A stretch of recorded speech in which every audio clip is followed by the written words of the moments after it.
Hi, everybody. I apologize until I get a new phone with a pause feature. It's going to be different little video clips to get me from point A to point B. So it's been probably an hour, maybe not quite, since I uploaded the video of me starting to take this Due Fratelli bag apart. And here we are. I'll adjust this so you can see it. So this is what I wanted. I wanted this these two sheets of leather, which for their age are still in excellent condition.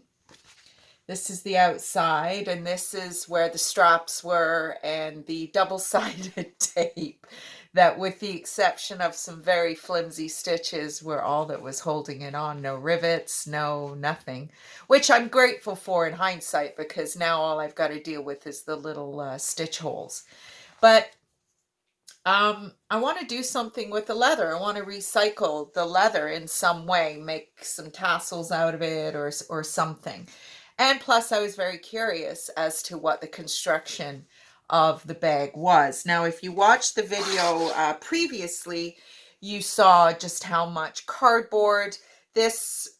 I don't know if there's still cardboard attached to this. There it is. I've just pulled it off. So underneath all these seams were multiple layers of cardboard that were, you can see it here, that were edging the bag.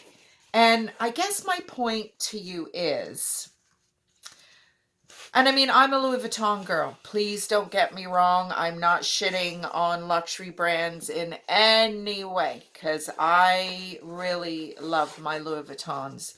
However, we got to do something about these dang prices, because the reality of how they're constructed, and I mean, this is a vintage bag. This is a 40-plus-year-old bag, which was beyond repair. The straps were broken.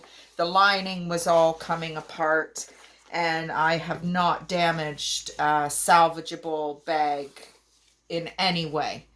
And I've got one more bag that I bought. I mentioned it to my vintage bag. Oh, see, here's a great example of this. I'm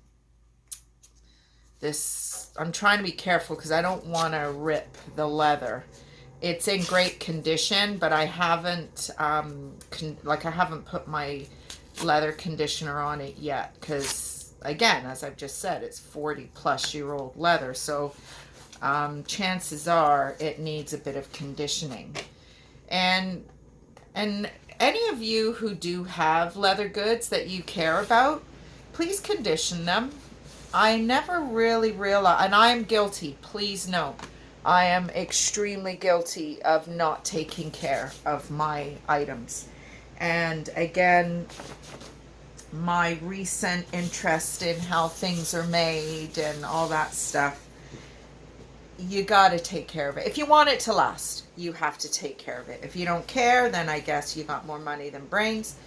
But you know what?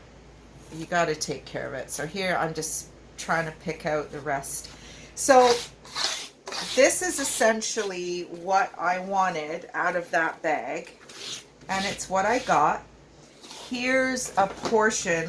I'm going to put these out of the way. Here's a portion of the garbage. This was the base. So this was all leather. This is just all the cardboard.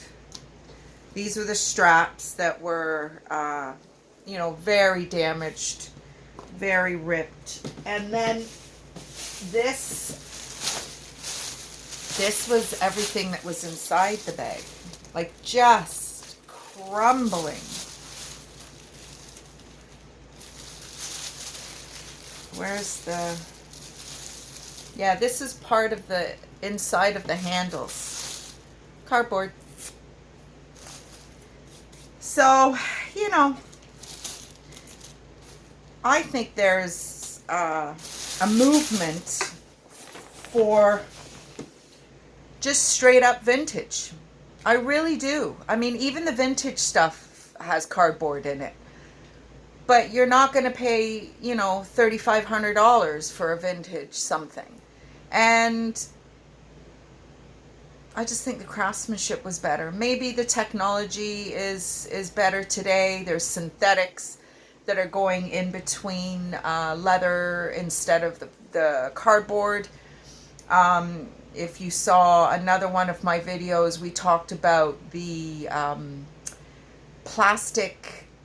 It's like a fabric with like a rubber vinyl layer on it, and it's in a lot of Louis Vuitton bags and a lot of their cosmetic bags. So it started out life as a wipeable surface, and 40, 50 years later, it's just a gooey, sticky mess.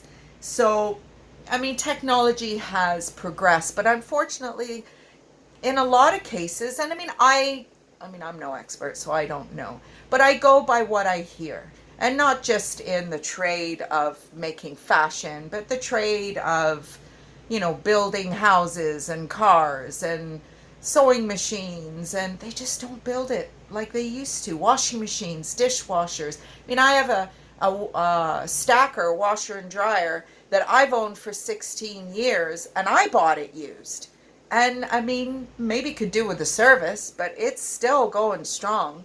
And I see, people asking for a washer and dryer repair. People, they've had it 5, 6 years.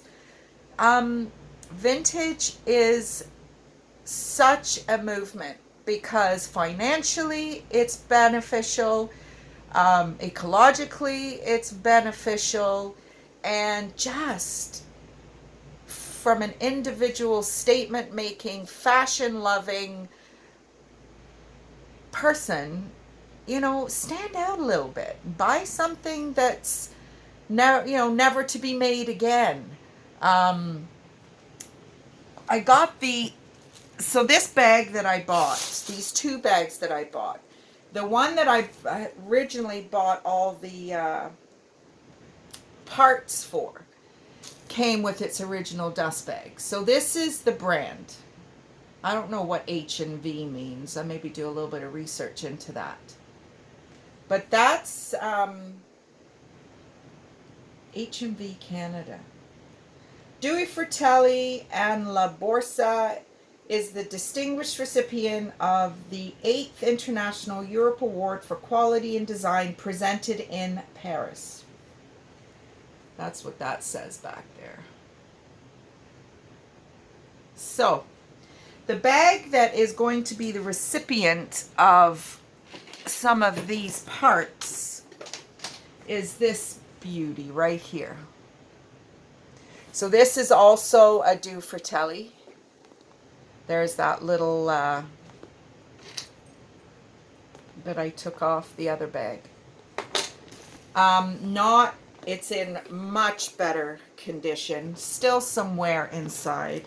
That little name taggy thing is missing, so I'm going to find a way to put that back in there. There's the outline of the cardboard that's underneath there, but the lining is all still attached, so, well, maybe not in the bottom, it's not, but it's still very usable. It's such a beautiful bag. I would feel extremely guilty ripping this bag apart. So, haven't cleaned it or conditioned it or anything. This will be my next little project.